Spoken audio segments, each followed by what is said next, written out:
कहानी की शुरुआत करान नाम के एक फिशरमैन से होती है जो साउथ पैसिफिक ओशन में अपना फिशिंग नेट डालता है और अपने दिन का काम शुरू करता है। लेकिन जैसे ही वह नेट खींचने लगता है, अचानक एक अनजानी पावर उसे पानी के अंदर खींच लेती है और वह खुद को संभाल नहीं पाता। वह पानी के अंदर डूबता है और तैरते हुए उस जगह की तरफ जाता है जहाँ उसका नेट कोरल रीफ में फंसा हुआ होता है। जैसे ही वह नेट खोलने की कोशिश करता है, मछलियों का एक बड़ा ग्रुप उसके पास आता है और उसे चारों तरफ से घेर कर तुरंत पूरी तरह से निगल लेता है। इसी समय दुनिया के दूसरे हिस्से में स्कॉटलैंड के मरीन रिसर्च इंस्टीट्यूट में रिसर्चर ईशानी को पता चलता है कि समुद्र में लगा डिटेक्टर खराब हो गया है। वह तुरंत बोट लेकर उस जगह जाती है जहां डिटेक्टर लगा होता है। ईशानी पानी में डाइव करके डिटेक्टर को ठीक करती है और उसे फ्लोटिंग बॉय पर फिक्स कर देती है। लेकिन जब वह सरफेस पर आती है तो देखती है कि उसकी बोट दूर निकल गई है। वह जल्दी से स्विम करके बोट तक पहुंचती है और उस एरिया को छोड़ देती है। अगले दिन टेक्नीशियन कहता है कि सिर्फ सर्किट बोर्ड जला हुआ था। ईशानी अपने नए बॉयफ्रेंड के साथ मिलकर ठीक किया हुआ डिटेक्टर फिर से समुद्र में डाल देती है। काम खत्म होने के बाद उन्हें पानी में बर्फ जैसा एक टुकड़ा मिलता है। ईशानी लाइटर से उसे जलाती है और बताती है कि यह कंबस्टिबल आइस है जो एल्गी के जमने से बनती है और कभी कभी सरफेस पर आ जाती है। लेकिन जल्द ही उन्हें दिखता है कि ऐसी बहुत सारी बर्फ पानी पर तैर रही है।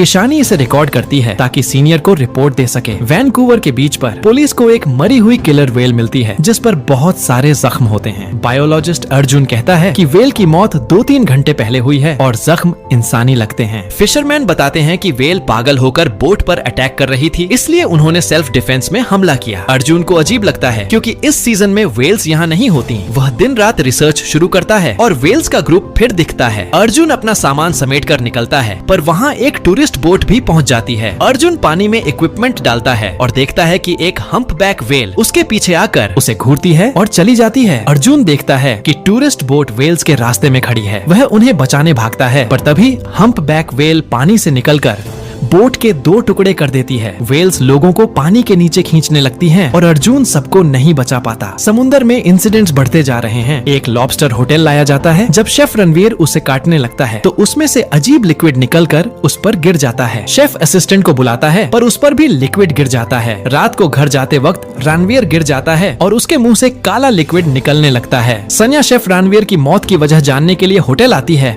और सारी बात समझती है। फिर वह तुरंत शेफ के असिस्टेंट के घर पहुंचती है जहां असिस्टेंट बेडरूम में मरा हुआ मिलता है और उसकी सांस बंद हो चुकी होती है। दूसरी तरफ समुद्र में बहुत सारी कंबस्टिबल आइस मिलने के बाद ईशानी का इंस्टीट्यूट एक रिसर्च शिप भेजता है। उन्हें पता चलता है कि समुद्र के नीचे बर्फ पर बहुत सारे वर्म्स चिपके हैं। साइंटिस्ट्स उन्हें लैब लेकर आते हैं और रिसर्च में पता चलता है कि इन वर्म्स का पहले कोई रिकॉर्ड नहीं था। इन वर्म्स की ग्रोथ और रिप्रोड्यूस करने की पावर बहुत ज्यादा है। यह कीड़े समुद्र के नीचे कंबस्टिबल